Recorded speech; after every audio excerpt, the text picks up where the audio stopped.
prochaine, un régime morlaix. C'est pour ça que vous parlez ici, cette année, c'est la prochaine. Okay. We start. So, last time we did, or I outlined how to do the dynamics of this P equals 2 spin, the spherical model, which we said the energy is just an ellipsoid with axes in the eigenvalues of the matrix, and in fact you have the ground state is the low in the direction of the lowest eigenvalue or minus that, because it's symmetric. It's really an ellipsoid. And we described there are no barriers. I mean, sorry, as you go down, you meet no barriers. Of course, there are barriers later. We said that going from this state, which is anti-aligned, to be aligned with the eigenvalue, we said that you had a barrier of order n to the 1/3, just by saying how you should go around with this ellipsoid and what is the cheapest you can do. And then about the dynamics, I'm going to repeat a bit what you get. So if there are two times and you do the correlation of course measures how much you moved.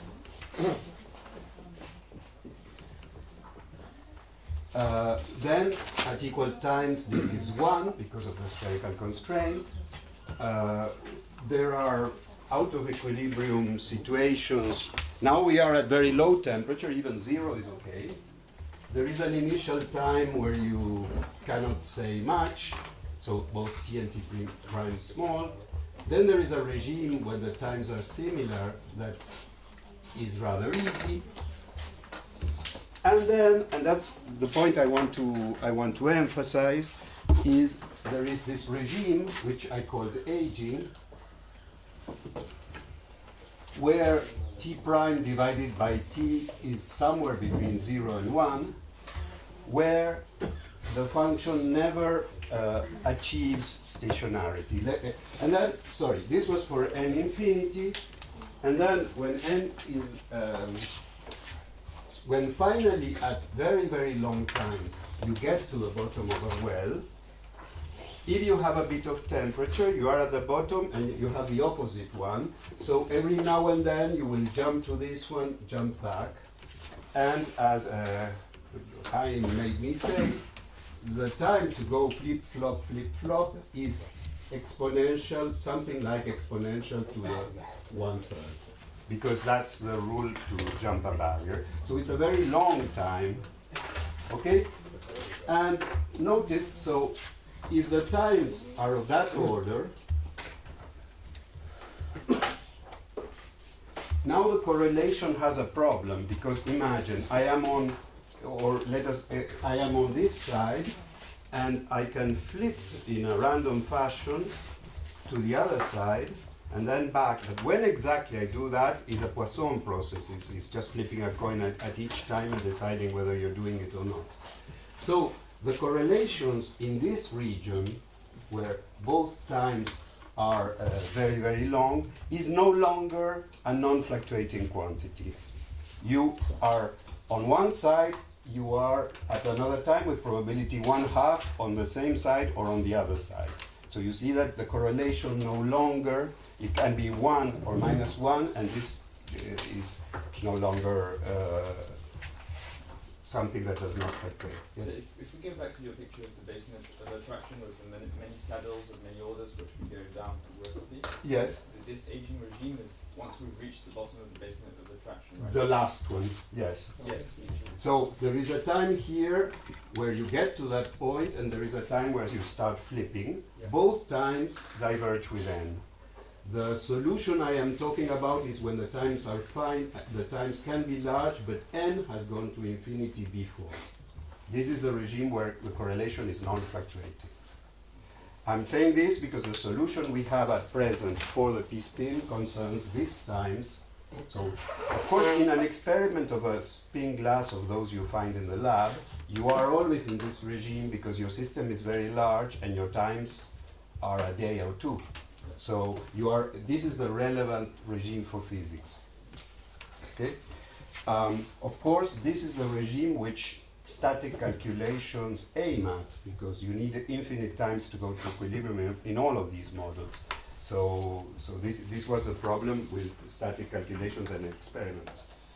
Okay, so let me draw it in this model in a different way. So this has been drawn 50 times at least. You are here somewhere at time t prime. Prime is always smaller than without prime for me. And if you wait long enough, because this correlation is, let's say, t prime proportional to t prime over t, if you wait long enough, t prime is fixed, t goes to infinity, means that the correlation falls to 0. So the correlation at a given t prime, if I wait an extra time, the correlation falls to 0. But then let's call this T1, let's say. There will be a T2 such that the correlation has, so I completely forgotten my initial condition. But then, if I wait again for a further time, which will be longer, so I start at T2 and then I go to T3, again the correlation goes down to 0, because this, you see, it's T1 over T2 or T2 over T3. So if my T2 is larger, I can get a T3 such that I still go away.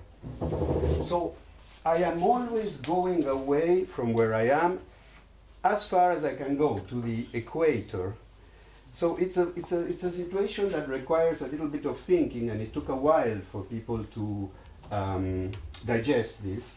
The fact that so this I could call T2 minus T1, but then if I do T3 minus T2, now T2 is larger, it takes longer, but again the correlation falls to 0. And so on and so forth. And you never get to somewhere. Never now means n has gone to infinity beforehand. Okay? So never for now and for a while, this is what I mean. You never are confined. You're always moving in a labyrinth. The one with the boundaries of the boundaries of the boundaries, if you want. Always falling, and yet you are always going away. And this was named with a very good sense of formula by Jean-Philippe Bouchot, weak ergodicity breaking. Why ergodicity breaking? Because you're not doing equilibrium. You're never getting to equilibrium. Ergodicity means that you approach equilibrium, so that you get to a situation where you're stationary. And weak, because although this is true, you're moving ever more slowly. So you have to think of the dynamics of these systems just before the last time as a perpetual motion, ever more slow. Okay, so years ago we wanted to understand how to classify this. So there's a nice classification that I think it's worthwhile and doing. So again, remember that this is my trajectory in some space.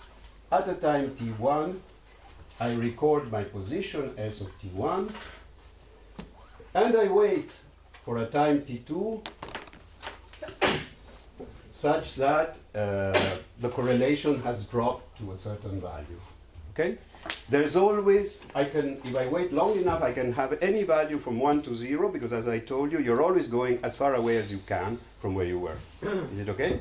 So now, standing, and I measure the correlation between these two. Let me call it C12. Okay? C of T1, T2. Which can take any value, provided if I fix T1, I wait sufficiently, I can choose any value between 0 and 1 just by waiting. Okay, good. And now I imagine I take, I wait a further time, T3. And now, again, I can do the same thing. And I can get a C23, meaning the, sorry, let me use, just for consistency, the large time before the small time. C32 is a correlation I can obtain here, and of course there is a C31. Okay? And remember that I can, if the assumption of weaker codicity breaking is true, I can construct any triangle I like at given T1 just by weighting appropriate times, further times T2 and T3. You agree with me?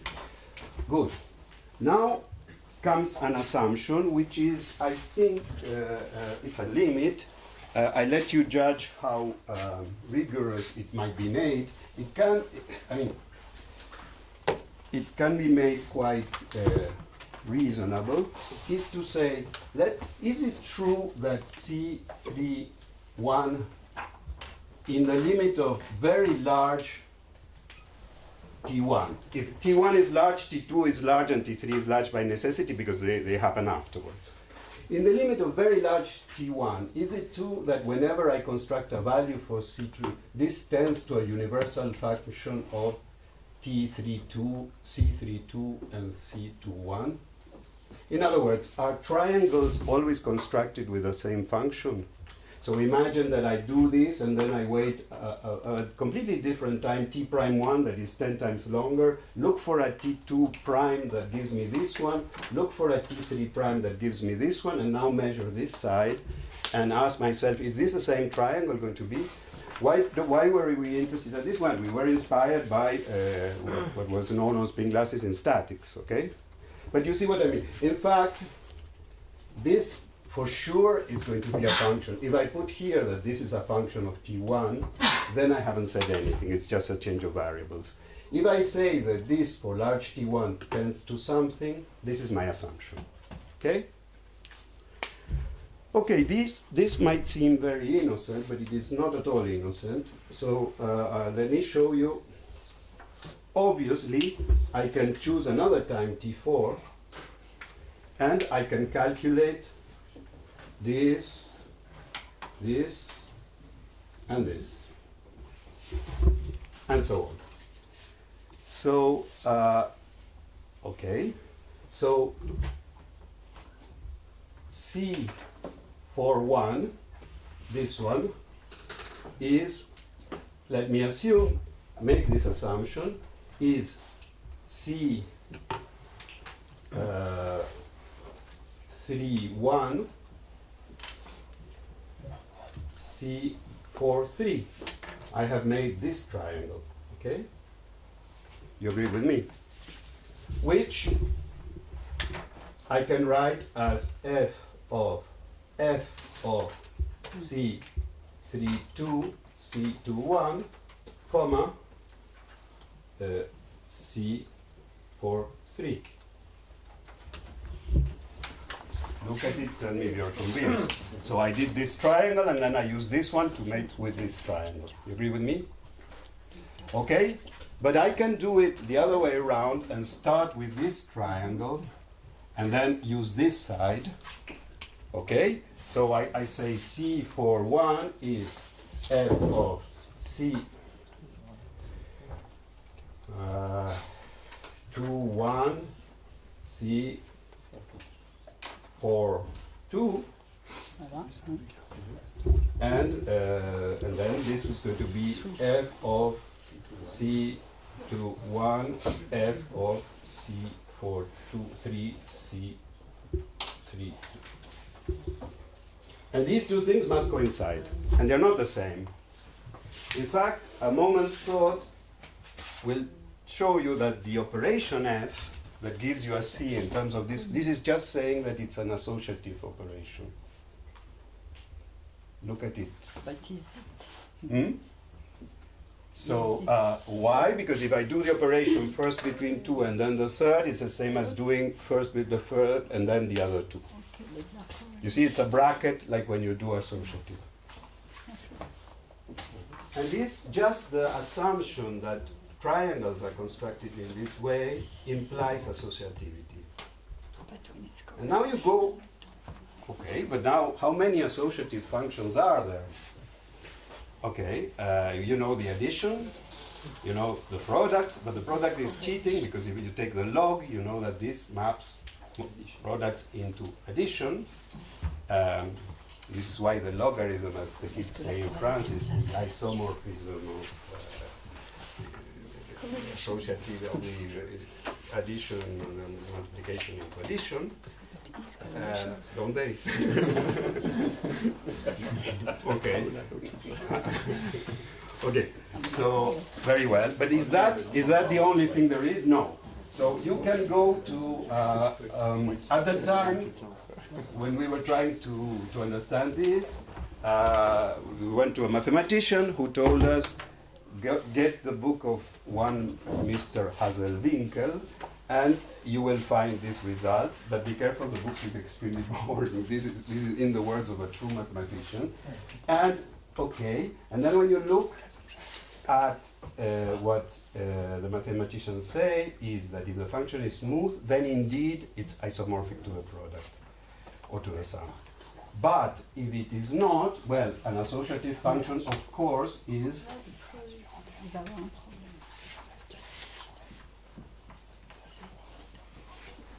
this one is associative. And this is known in the jargon of spin glasses ultrametricity. When a triangle has the third side as long as the longest, so that the correlation is as small as the smallest. All triangles are isosceles. This is a defining part of the Parisi answers, but for equilibrium, here we're talking of 3 times. And in fact, at the end of the day, you can do the complete classification. So the complete classification is a mix between this and being isomorphic to the product. Being isomorphic to the product could be something like this. C13, a function of C13 is equal to a function of C21 times a function of C32. So you apply G to the -1 and then it becomes a product. Okay? This is isomorphism. But the G is the isomorphism that sends this operation to. So F is constructed this way, and it's obviously associative, and this is G is the operation that does the job. And you can classify completely the functions, and the only thing you have to say is that it depends. You can have any number of intervals, and within intervals of C, the function is isomorphic to the product. So when C1 and C2 are in the same interval, both C1, 2, let's say, and C2, 3 are in the same, then it's isomorphic to the product. And when they are in different intervals, it's the mean operation that works. So if I have one C in here and the other one in a different interval, then it's a minimum. That's the most general associative function you can do. So, so this classifies all the triangles that can describe, assuming that there is such a limit, a system of any kind such that it has weak ergodicity breaking. And in particular, you get the 2 extremes, which is completely isomorphic to the product, which I will show you an example in a minute, and completely min, which I'm not going to give you an example, but when you do Sherrington-Kirkpatrick, for example, the dynamics, this is what you get. At very long times, the third correlation is a mean of the other 2. And this has been solved analytically, but also checked numerically. And to make a parenthesis here, it does not work for spin glasses in 3 dimensions. We know it is simply not the case. So here you have a difference where 3 dimensions is demonstrably different from infinite. Okay, so let me give you an example of this one. Well, I just gave you one. I said that this is something like T1 over T3 to the 1/2. That's what asymptotically this gives. But this is T2, T1 divided by T2 to the 1/2 times T2 over T3 to the 1/2. You agree? So you see that the construction of this triangle, this is C13, this is C21, and this is C23, is exactly isomorphic to the product. It is the product. And this is true of all systems that are domain growths. They are always of this, that can be associated, in this case, via an argument like this to a form of domain growth. Okay, so this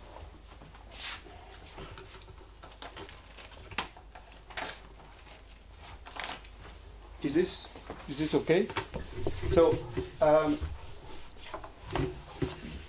I will probably mention a few times that I believe that slow dynamics has its own rules and logic, and that and universal features, probably, of which we know some, but we don't know everything.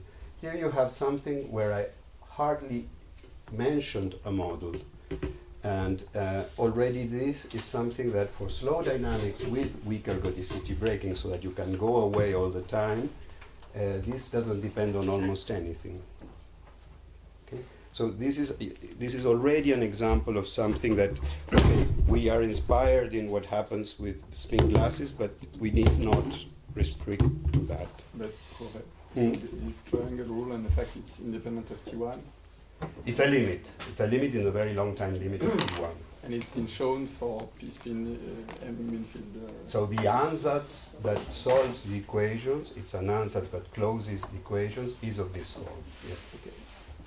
And so this one. And then numerically, what you can do is you can check, and you can do this check numerically. Let me show you. You can make this check numerically. You plot C1, 2 against C2, 3. How do you do this? You choose a time T1, wait for a time T2 that gives you a C, then went to a time T3, and then you plot this. And the lines of equal C1, 3 give you this relation, and then you can do this both numerically, and it's well attested that the ansatz works, but you can do this in 3 dimensions. There's nothing in the model here.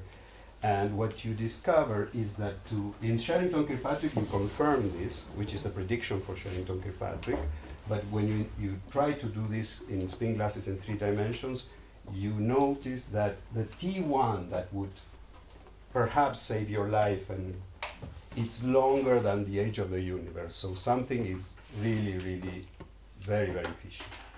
This is, by the way, my way of being convinced that 3D Edward Anderson is not like Minfield spin glasses. Okay, not completely at least. Okay. So, very well. So now, having said all this, but remember that here we have been able to see some complex stuff, some difficult stuff, in the case of something that is very simple now, and that we could do just by integrating first order differential equations. Now, what about the p-spin? So this was mentioned by Gerard, and I think will be mentioned this afternoon more by Gerard. But so remember I mentioned that there are 3 quantities.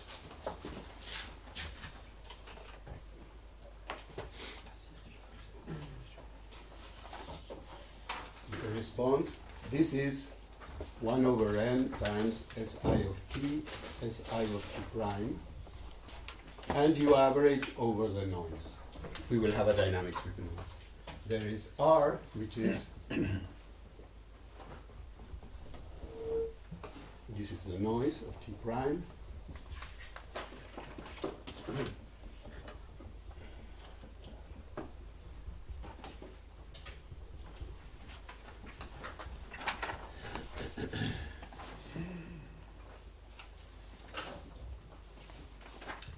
Okay, and remember I mentioned that this one is K. This one is non-zero only if T is larger than T prime because of causality, because the noise that happens after that I'm measuring the spin S cannot play a role if I am causal, and this is just a correlation of the noise, which usually we assume it's white. This is if you're causal, so 0 by causality.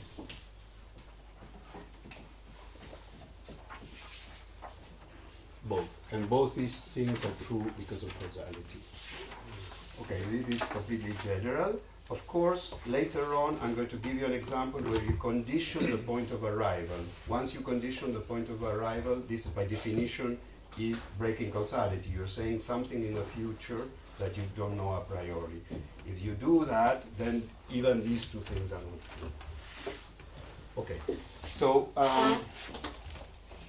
what you can do now is try to write an equation. So you start with your dynamics, which is Langevin dynamics.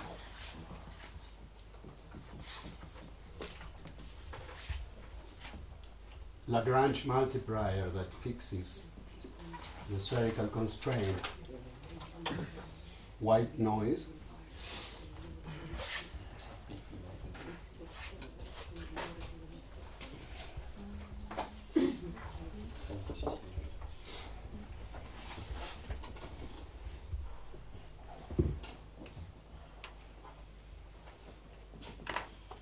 So I took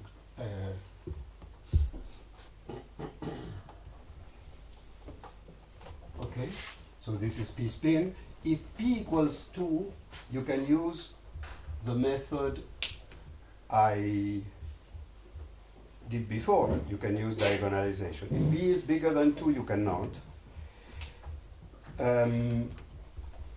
But if P equals 2, you can use both methods, and it is an interesting way to check and compare. Okay. And you can write the equations of motion. Now so the idea is that these quantities satisfy equations and close equations. So you get equations for, if you're causal, this one doesn't play a role, but for R and C. The initial condition is a random initial condition. So you get, well, we are interested in a random initial condition. And with this, you get, you can from here derive an equation for that C, R, and R satisfied. Gerard wrote it yesterday. I'm going to write one of the 3 equations. Well, 3 because if there is D, but D is no longer there for us, so there's going to be 2, but I will write one of the 3 equations. But before that, and before Giulio takes his telephone, these are the complete equations. You understand why I am not going to write them. What you have to see is that I'm going to write one to show you the kind of horror that we are dealing with. It's the equation for R. I think that Gerard wrote exactly this one.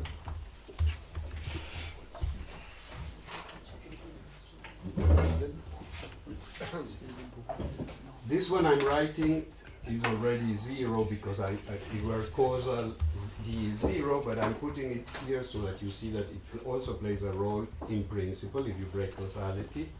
So this one, fortunately, you don't have it.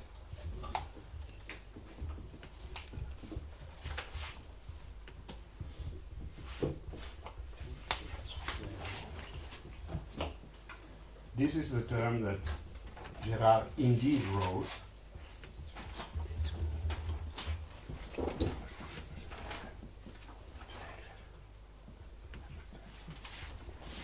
This is another term yet, that in our case, again, is 0 for causality, but plays a role if you're doing something non-causal.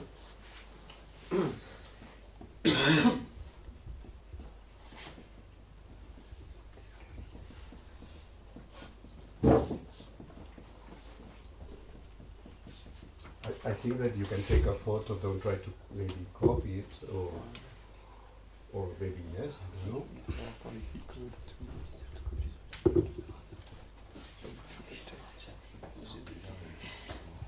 Okay, this is the equation for R. There is another equation that starts dc dt equals, and there is another equation that starts dd dt equals.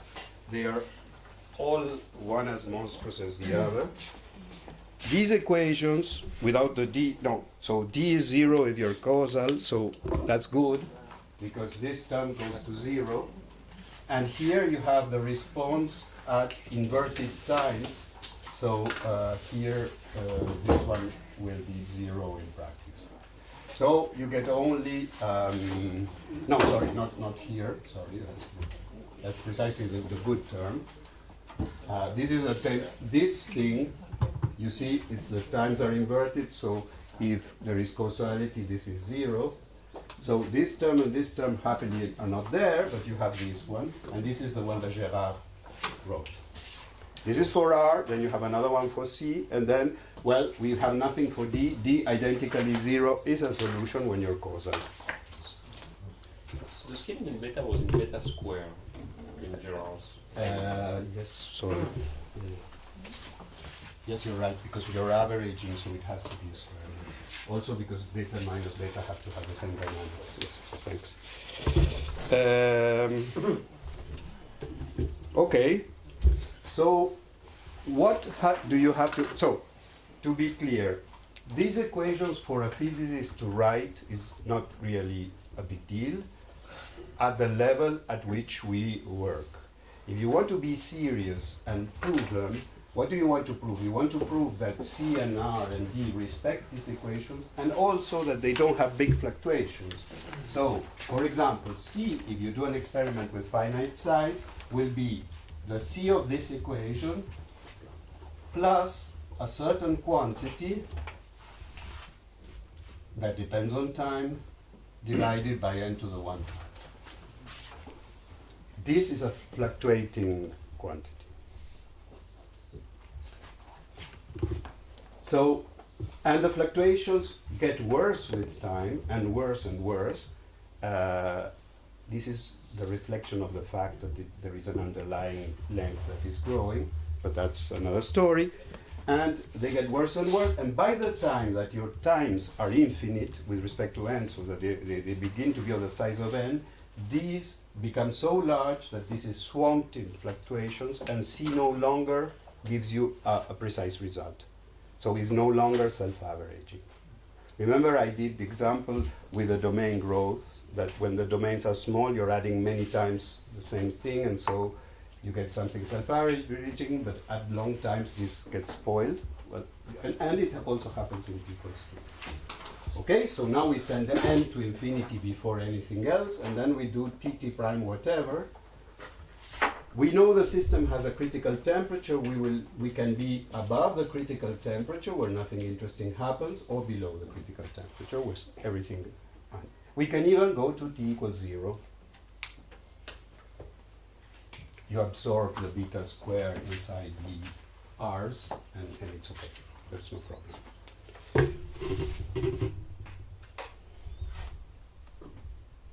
Okay, why are these equations hard? Well, you see, here you have a derivative. Good. But here you have a convolution that requires that you know these things for all the t seconds that are smaller than t1, than t and t prime, or t prime. So in order to go one, imagine you're writing a program. Indeed, you can write a program to solve this step by step. Whenever you do one step more, you need all the past to enter this convolution, and then you update this, or you write this one as in a next time as this plus the derivative as usual, but you need the entire past. Thankfully, when causality works, you need only the past, because R guarantees that you remember only the past. If instead you condition to somewhere, getting somewhere in the future, then you don't only need the past, but you need all the future too. So it's even worse. So these calculations, when you break causality, are really, really, really uphill. Yeah. Just a Yeah, yeah. clarification on the, when you need to know the future, it's basically you just need to know the distribution of the noise terms that gonna. That The are gonna noise and the actual value in these integrals, you see this integral, if the response contains only t larger than t second, and this one contains only t second larger than t prime, no, because of causality, they cut off whatever is in the future for r. But if this is no longer true, then you're dead. Then you're completely dead. In spite of that, years ago with Giulio, we managed one case for periodic trajectories, but it's tough. Okay, even numerically, these equations are tough. You can put them in the computer and so on.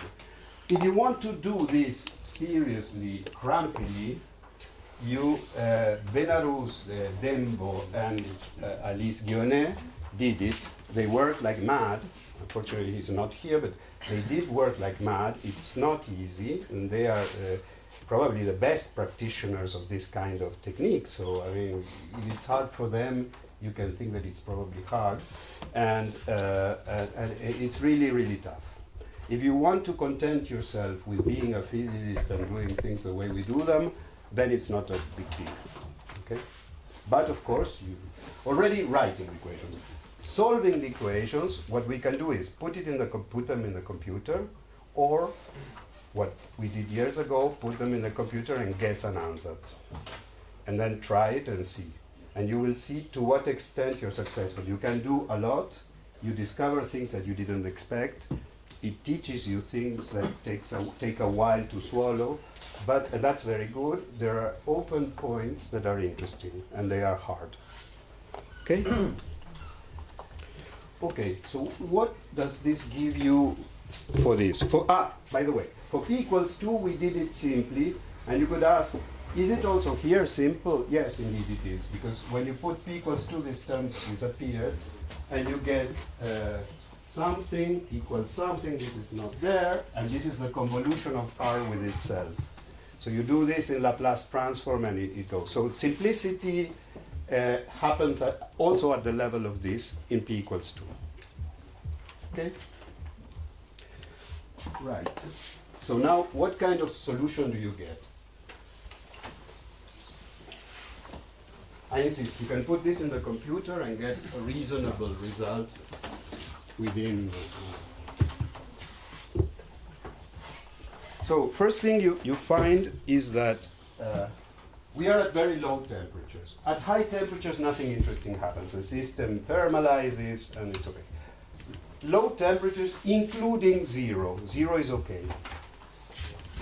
The energy goes down like a power law to a certain value. Remember that n has gone to infinity before anything else. But we happen to know the value of the minimal energy, and it is here. So this is energy density, and there is a distance in energy density, so we are systematically above, but really above, order n above the good result for all times. And then you can ask, you say, I understand why I am in a high energy. I fell on a state. This is the optimal. I fell on a local minimum. This is what you say. Well, no. Of course, as I told you, you never fall anywhere in large dimensions. Why do I know this? Because when I plot the correlation of 2 times, what I find is exactly the same as what I mentioned before. This is analytic and numeric. You get a regime where the correlation looks like a function of t minus t prime, which is what you would get in equilibrium. But you get a regime here of aging in which you can show that the correlation of tt prime is a certain function of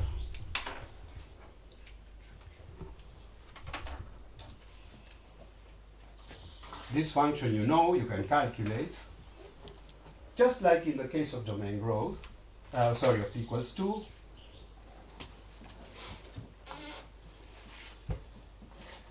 and here comes the catch.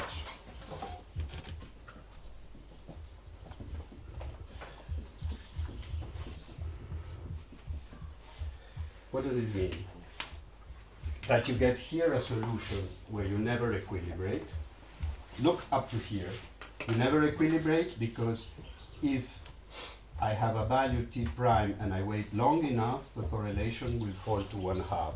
If I have a longer value and I wait long enough, but longer, it will fall to 1/2, and so on and so forth. So you have exactly the same scenario we had before. Good. Modular reparametrizations is not a fault of the system, it's a fault of us. In fact, we don't know how to determine the h that goes here. Any function that is growing will make our ansatz work, but that's a defect of us. Gerard mentioned this. Here we know the result, but only modulo a reparametrization of time. And this is, well, personally the hardest problem I've ever met in physics myself, and the fact that perhaps justifies the fact that we are not close to solving it for the moment. But I'm going to mention things about this a bit later on. So fixing this reparametrization invariance is a technical problem. It's called a matching problem. There is only one h that goes, but we don't know, unfortunately, yet how to determine it. Okay? Is this clear? It's not a true invariance of the problem. It is something that asymptotically we know the solution here, but we have an entire family that works, and something in the boundary layer here has to decide which one is the good one. This is a very common situation in turbulence in hydrodynamics, and it's notoriously hard in general. Just a quick comment en passant. This is more for people who like physics. This almost reparametrization invariance now plays an enormous role in, as I mentioned before, in these p-spins with Grassmann, with quantum p-spins that are cousins of black holes. Black holes also have this, and this is what captured the imagination of the field theorists. It's an almost invariance in the sense that it's not any h that goes, but as soon as you twitch the system in any way, the h changes. And this makes, on the one hand, technically difficult to solve. On the other hand, it says something about the physics of this system. When the people started solving equations like this in quantum and for models, they discovered that exactly the same thing gave them, turned us out after working a bit, gave them an analogy that is very deep and that I cannot describe in detail to you with black holes. So this is the origin of their interest in this. Okay, but for us it's only a nuisance, and a nuisance that hasn't been solved yet. Okay, but let us forget a bit about this. Yeah? In SYK, this, let's say, reparametrization invariant is only, the scale invariant, it is only an approximation. Yes. Is in this equation? Absolutely, it is only an approximation, and for exactly the same reason. It is. Okay. This is why I'm saying that there is one h that is good, in the limit. But the only problem is we don't know how to fix which is a good one. So we know a lot about the correlation, how it falls. We know, for example, that it falls to 0, but this fact we, for the moment, cannot solve. But it is indeed only an approximation. The fact that you can change the h and use the bad one, that is an approximation. Or in other words, the equations decide for an h, but they're not really convinced about it. So this is why it's hard to match. It's an almost zero mode. Technically, this makes it hard to determine. In practice, it also tells you something about how the system does. It tells you that for a system with slow dynamics, time reparametrizations are an important thing, which is absolutely true. Give us an example of H. Yes. of course, if h would be log of t, and call this tau, this would give you a function of tau minus tau prime. No? And you would be back in a situation that looks very much like equilibrium, where the thing in the new variables. So that in some cases might happen, but it's not what happens. But another example is that already if t goes to, if h of t is t to the 1/3, well, here you're going to have t prime to the 1/3, t to the 1/3, and you can rename c, and it doesn't change much. But you cannot distinguish which power goes. Could be even an exponential, no? So everything is possible. Again, for those of you who like physics, who are more into physics, by bothering a system like this one, you can very easily change which is the good h that goes. And this is what physicists call shear thinning and things like that. But that's another story. Okay. So for this model, okay, that's that. Rory, Yeah. just before you had that C12 as square root of T2 divided T1. Yeah. It would be a case like this one, yes. Only that in that case you know which reparameterization goes. So because this was for the 2 equals P 2, equal to which you can solve by other methods. okay, and now this is for generic P. And your it's different there H. that you don't know. Yes. Okay. Let me remind you that for P equals 2, because there are no barriers, nothing, this does this.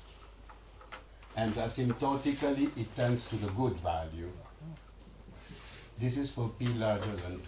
Okay? So this fact that you are order n about the actual solution is for P larger than 2. But don't think that this might lead you to think that this is because P equals 2 doesn't have barriers, very important barriers, has only 2 states. Well, no. For Sherrington-Kirkpatrick, I'm not going to say it, but also it is true that your system goes to the asymptotic value of energy density. Okay? So, sorry? And for all finite dimensional spin glasses 2, you can prove this. I'm going to talk a little bit about that later. And so this is bad. Our problem is really bad. It is really nasty. So I'd like, at least for those of you who are more into computer science, just to pass the message that there are problems where your result, the per unit degree of freedom is bad, and there are problems where when you divide by the number of degrees of freedom, you can get percentually any level of accuracy you like. And for example, I mentioned the traveling salesman seems to be of that case. So if you ask yourself, can I do a solution of the traveling salesman that differs from 1%, it's a fraction, of the best, this is very easy. If you ask in Sherrington-Kirkpatrick, can I get a solution that differs by 1%? If it's a fraction, then it is easy. But in our problem here, no. You really are at a substantial fraction above. Isn't it correlated to the fact that there's no planted solution here? Like that in the Sperling statement problem, and you don't know. Could be there is a no value that's out of the.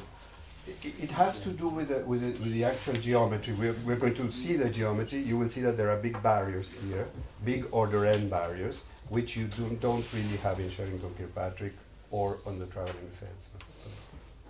By big, I mean order n, and the barriers are big in the other case, but order n to a smaller power. Okay, so I think that this is important. The discovery of these classes of problems is I think perhaps I would say the biggest contribution that physics can give or has given to optimization, because the fact that there are two classes of problems at least, and that they are net, and that there are a bunch of problems that will be in this class and another bunch that would be in this class, and we understand what's going on and the mathematics and all of that in physics. We understand it by understanding in the sense of a physicist. That I think is a big contribution that could have not been guessed by, I believe, by direct application of rigor straightforwardly. Here you really need an intuition on physics that guides you where do you want to go. Okay, good. So, but the fact that this falls already should convince you that this is not true. That you didn't fall on a metastable state. Okay, you agree? Because if you were here confined somewhere, then your correlation would end up by not falling at all. Instead, this is not happening. You have this labyrinthine motion that goes on forever. Forever, when n goes to infinity. Another thing that is nice that you can prove here is with the same, exactly the same methods, you can, this is also true for zero temperature. There's nothing special happens at zero temperature. You get the same kind of solution. So temperature, epsilon temperature 0 is the same. No noise, so purely deterministic gradient, it's the same solution. It's a continuation of the same solution. Okay, now take two systems that move at zero temperature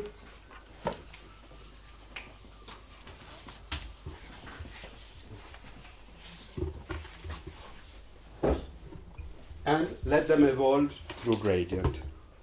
So what will happen? This is zero temperature.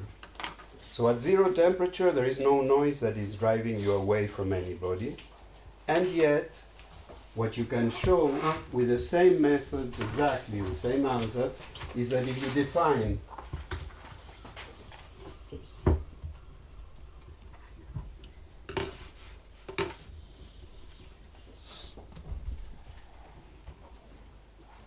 at t0, you separate the trajectory, you make them a slight divorce between the trajectories, and then you let them go. So you let them evolve from 0 to t0, and then you measure how much they distance from one another at time t. Okay, so this was, I believe, the first person who to do this, I believe, was Bernard Derrida, and he called it damage spreading. But it's, you see, you are evolving one solution, split it in two by a very tiny amount.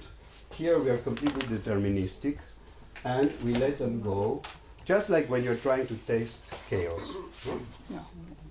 Well, but it's gradient descent, so gradient descent shouldn't have any chaos. Well, what happens is that this quantity also goes down to 0 at a given t0, and if you use a larger t0 for the divorce, it still goes to 0, but they divorce more slowly. So, sigma sir is perturbed. Another, no, yes, if you like, another trajectory on the same landscape, moving on its own.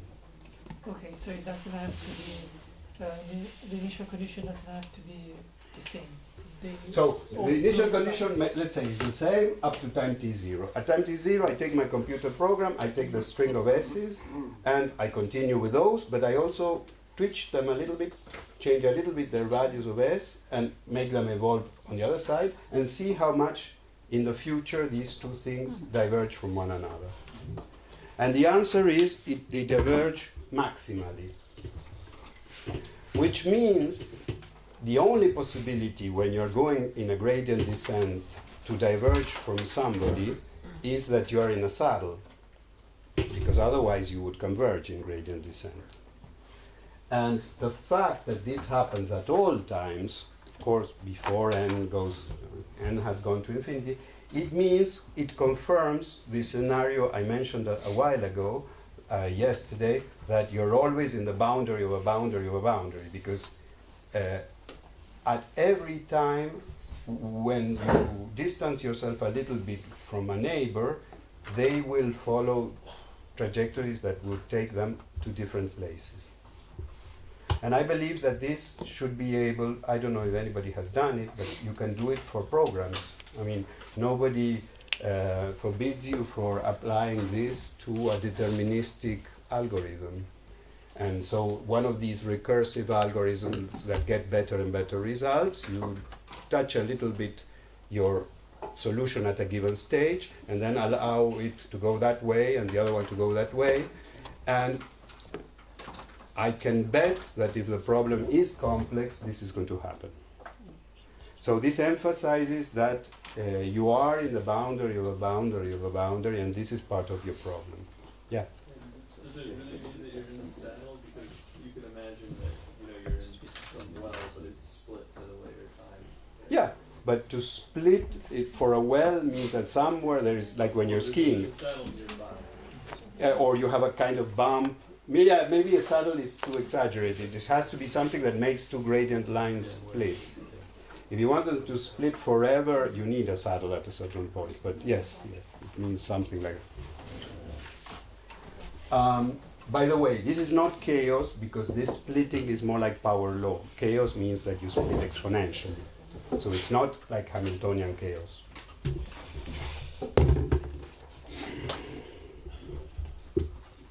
Okay, so now, very good. Now, stop for a minute and we will try to understand this.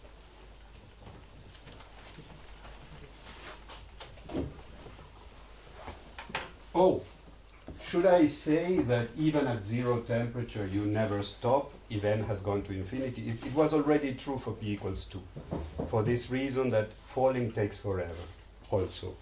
Okay, so the question when this solution appeared was, what the hell is happening here? I mean, why should the dynamics always go to the same height, and this height being really sizably larger than the ground state?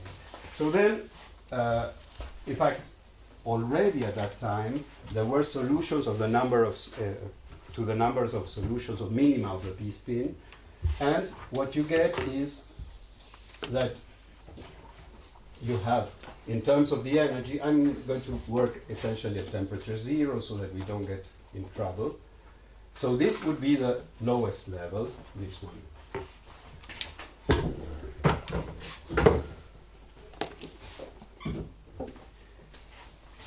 And above this level, there are no minima, essentially no minima. So by no, I mean exponentially few. Only saddles. So this, okay. And this happens to be the level where, to which the energy density goes. So a posteriori, we have a geometric kind of support for what the out of equilibrium dynamics does. It could have fallen into one of these states, but it falls on one of these. But remember that it doesn't fall in reality, so this is it moves in a labyrinth motion, because if it fell, the correlation wouldn't be falling to 0 all the time. Falling to 0, remember, you're going as far as you can every time, and two copies are diverging. So two copies, one will be doing this, the other one will be doing this, and they will meander in this region here. It took a long while to digest this, because it's very anti-intuitive. So, and by the increment of levels here is exponential. So this is a graph log of the number of levels depending on the energy density. This is called the complexity, and when you get here, it drops dead to 0. So you're going to the vicinity of the highest minima. And now, if you, okay, so let me cut slices of energies of different heights. Okay, so I have this picture in infinite dimensions, and now I begin to cut slices. So if I am on top here, because there are no minima, if I paint the levels that have lower energy than where I am, I get a connected manifold. When I'm just above, I get manifolds that are almost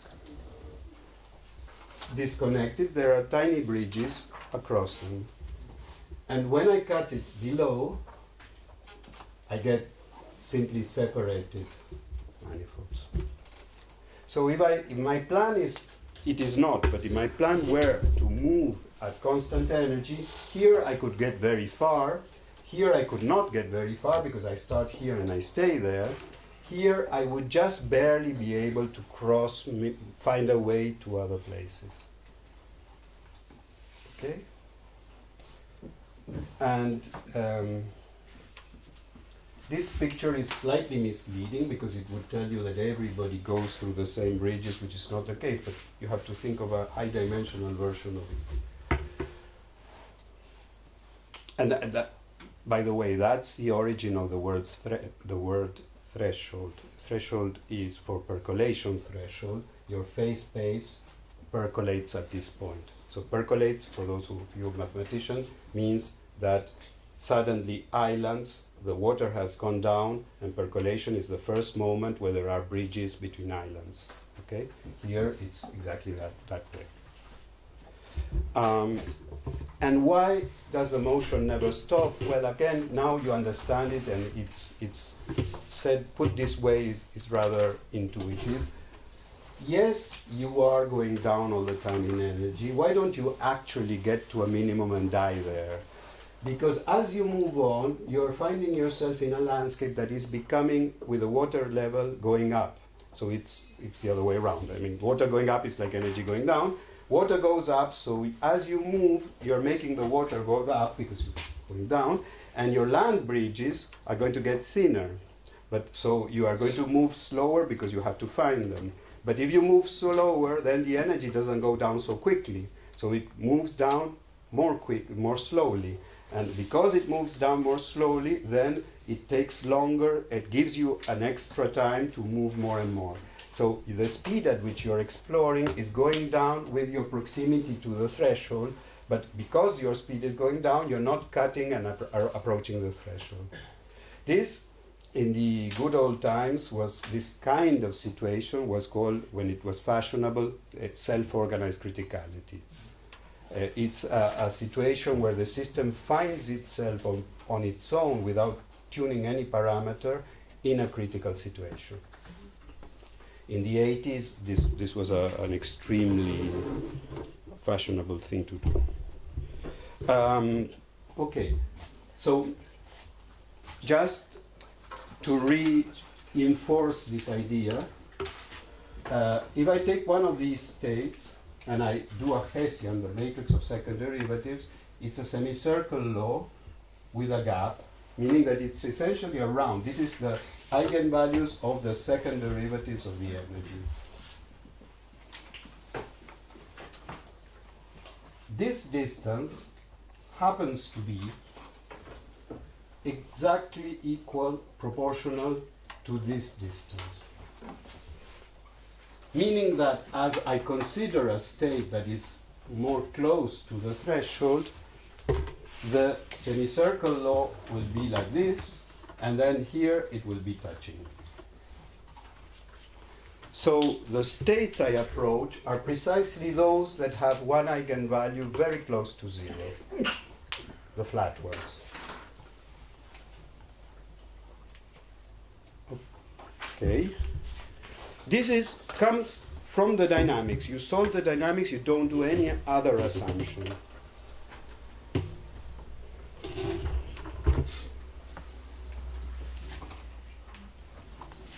So,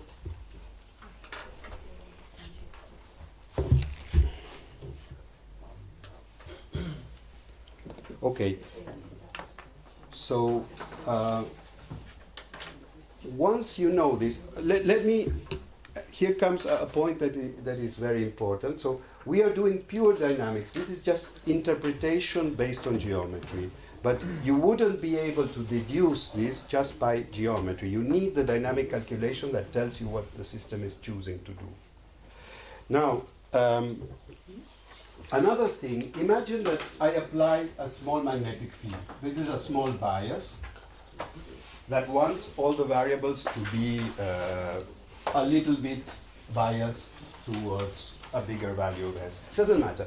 I do some perturbation of the system so that the states here acquire a magnetization, which is the average of all the spins on or if we are at 0 temperature, it would be directly the number of the spins at a given place. Anything that labels the states, that when you ask a state, what magnetization do you have? Any magnetization could be any other quantity. The state says, I have so much magnetization. You can put this in the equations of motion, solve the equations of motion, and calculate what is the end magnetization at long times. Now, what happens, and it's an enormous surprise, is that when you calculate, for example, the magnetization when time goes to infinity of the dynamics which is moving like this, it gives you the same as the typical magnetization of these states.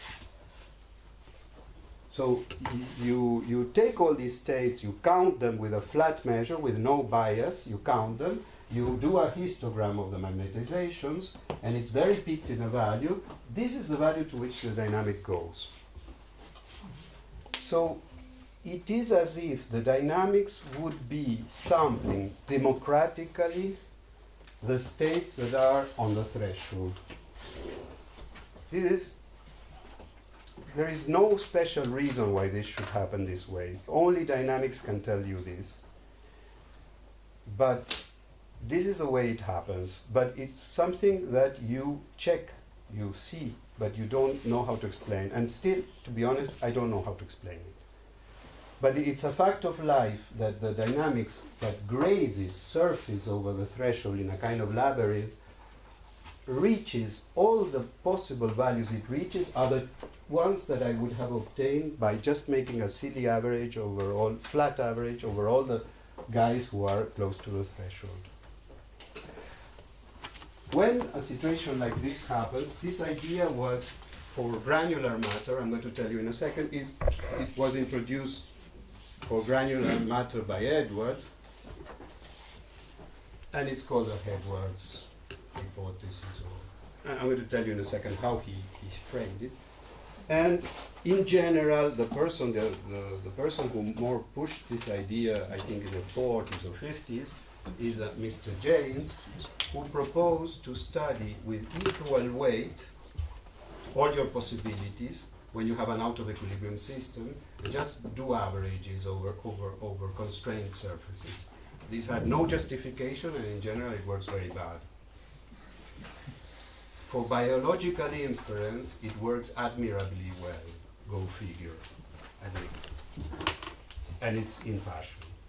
But for biological, doing flat averages. Here you're doing the flat average over the threshold, and you get a good result which vindicates the intuition of Edwards. So what did Edwards say? You will see that it's not very different. He was interested in granular matter.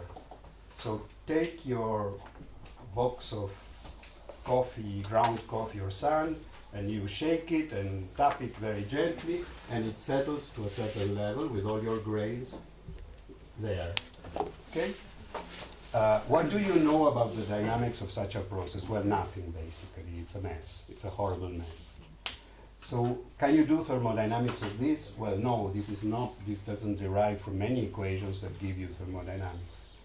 So, what Edwards said is, okay, lacking any better idea, I am going to assume that the particles, the total number occupies a certain volume, and I'm going to take averages by averaging my quantity over all the blocked configurations. Blocked means stationary. So you have many, many ways of rearranging this granular matter so that it doesn't move anymore within this volume. So Edwards said, I choose an ensemble which is sum over all the block configuration of the quantity I want. This gives me many combinations, and I will assume that they are equiprobable.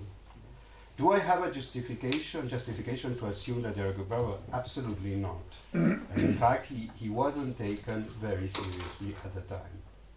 Now, our model seems to, this spin, has exactly this Edwards property. When you reach an energy and you constrain it to this energy, you know that you are in this energy, then the average, this is a blocked configuration, so you are in a minimum, and if you average them flatly, you are obtaining the good result. Why? I don't know. But this is a fact of life. This is the way it happens. And we don't really understand why. Notice that this is even true at 0 temperature, so I have no time to sample anything. I go straight down. And yet, at long times, it is as if I would have sampled all the upper ones. Okay? Yeah. Can you say anything about the basin of attraction of the deeper states? I can say that they are small, but other than that, no. Not really. Okay, I'm going to now go to deeper states, but yes. Do you know that they're small, or do you know that the dynamics just change? Well, that's a definition of basin of attraction within this dynamics. I mean, what he's asking is... So if you go to, I mean, it could just be an issue of how long. Sorry? It could just be an issue of science. Yes, I'm going to tell you now what happens at later times. So, okay. This is what we know how to solve. Now, let me tell you what we suspect, but we don't know how to solve, and we won't in the immediate future. So, wait, let me say one more thing. This has vindicated Edwards, at least for mean field. When this happened, then a lot of people went back to the Edwards idea and checked it in models that are not mean field. You do things, you simulate them, you invent models, and you see to what extent of all the stable configurations of a given energy, or a given volume, or a given something, is a flat measure good to represent what the dynamics actually does. And the answer is that for many systems it seems to be an approximation, but not a bad one. Why? I have no idea, but it seems to be not bad. Though not exact. So you could put this in the language of, imagine you have an algorithm that stops at a point. And you launch it, it stops, and it finds a solution. You launch it, it stops, and it finds a solution. Making an Edwards assumption would be to say that if the solutions are organized in this way, this one is the best one, this one is the worst, these are the worst. So making a flat average over a given level will tell you a lot of what kind of solution you get without doing actually the dynamics, provided you can make the Edwards assumption, okay?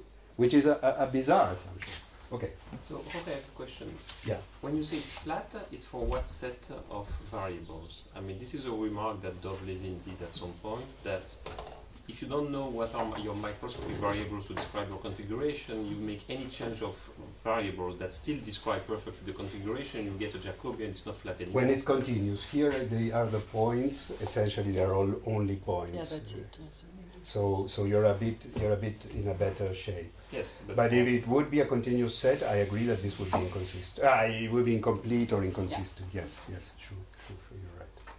On the other hand, the Jacobians, in this case, if you were to consider the curvatures and things like that, they are subleading. But that's in any. So here, the only thing that is quite true is that an exact physicist's exact calculation gives you vindication of Edwards for a mean field model, and that's that, nothing else.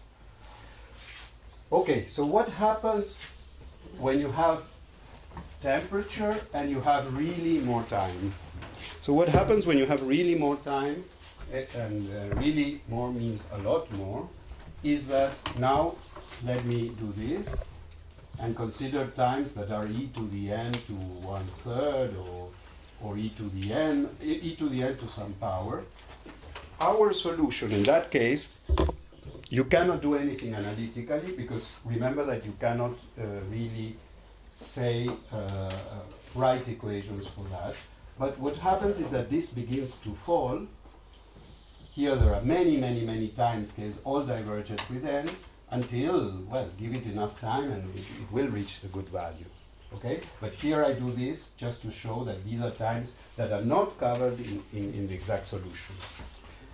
In this picture, what this means is that this system is falling down with painful difficulty to be more or less in this state and then jump to this one and then go down and then go down. But this takes divergent times in n. And the time to get to the bottom is exponentially long in n.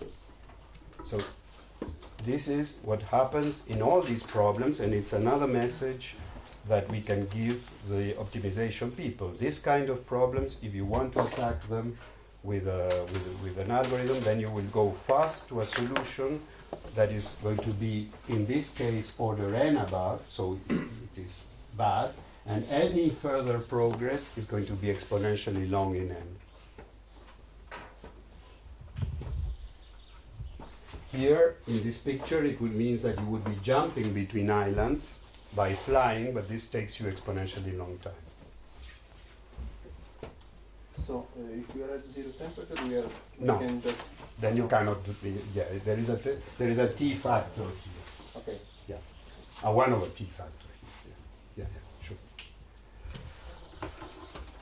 One thing we were discussing with Gérard the other night is that I think he too, definitely I, have a religious belief in the fact that no program can take you below the threshold for a generic. Give you a p-spin, no, you cannot do a program that in order one time, of course, in exponential time, yes. I have a religious belief in the fact that the threshold is a true limit. And with one exception, which is Ricardo Zequina, but unfortunately he has back pain, he does believe that some can, but with that exception, I would say most people think like me. But I don't know how even to begin to state a problem like this. How do I put in calculable language, the fact that no algorithm can, given a set of J's and not knowing a priori the solution, get better than, I can give you the level. I should know how to average over the ensemble of programs or functions, no?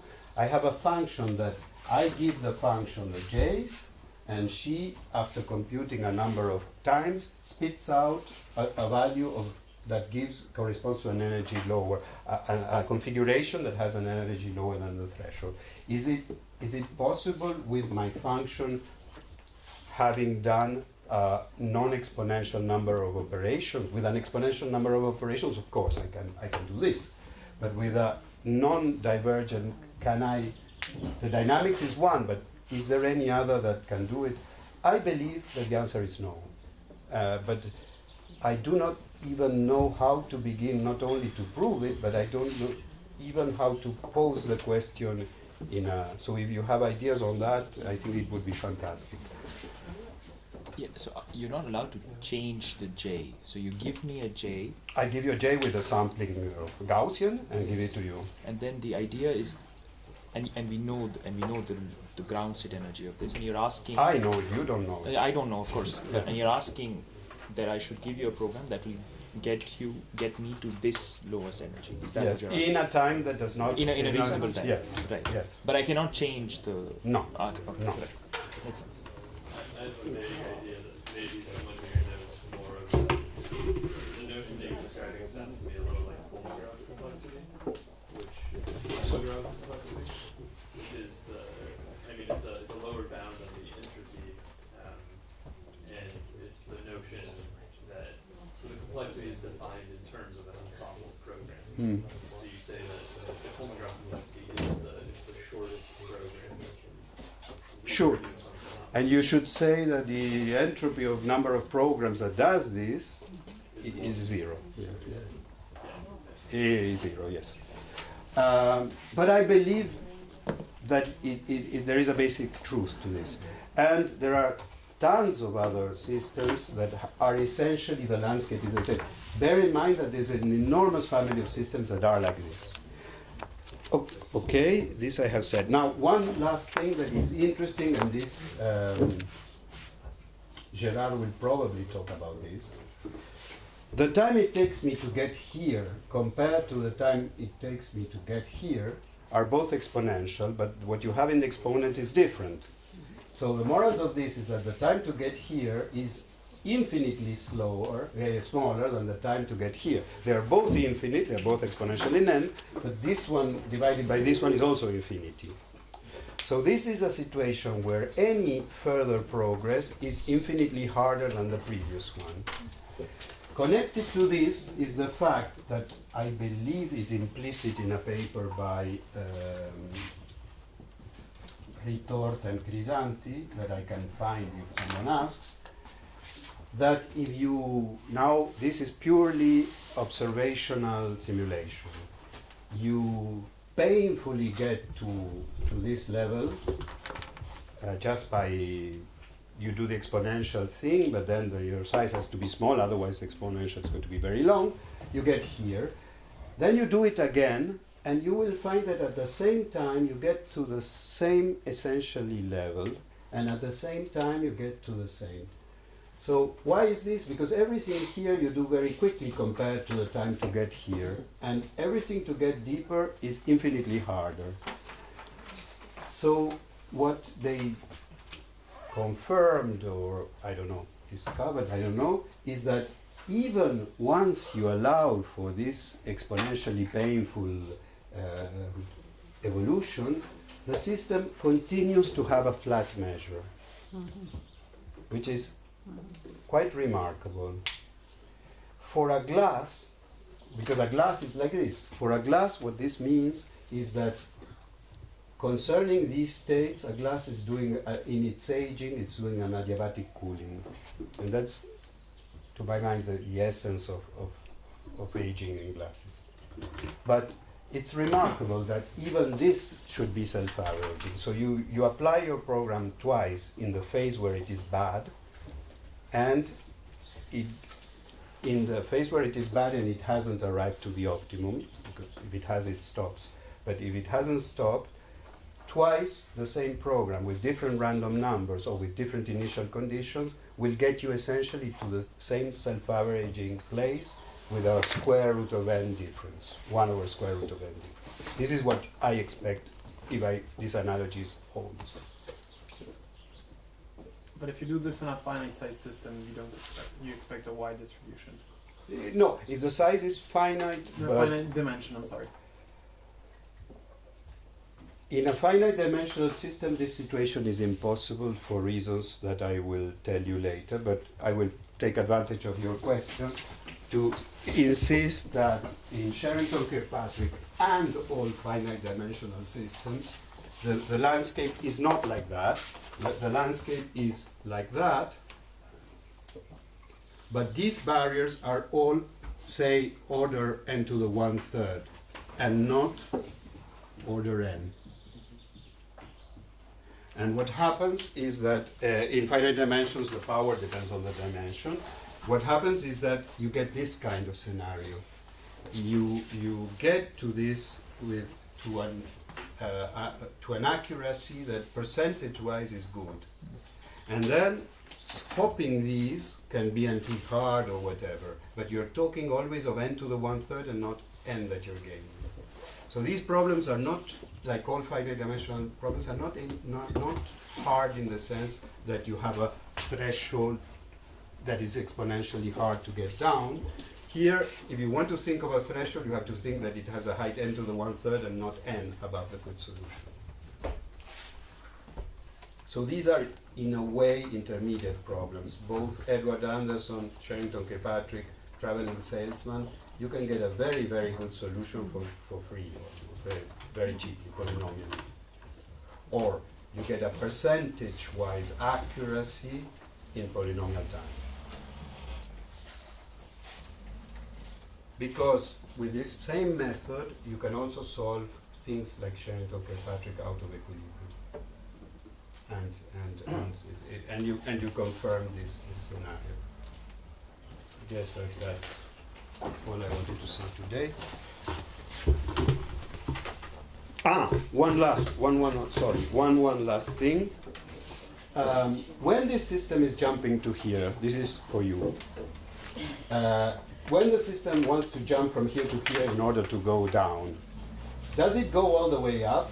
Because remember that almost all the saddles live here. Gerard told you this. There are very few saddles below. Does it really go up? If it did, it would be a complete renewal, because once you're up, it's almost as nothing.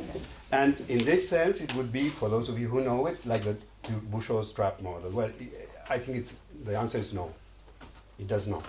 So the fact that you got here, your life is miserable to get further down, but it's not as if you didn't do anything. It's not as if you're renewing completely. This is my belief.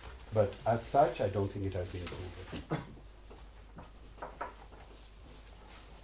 Okay, now, yes, let's go to lunch.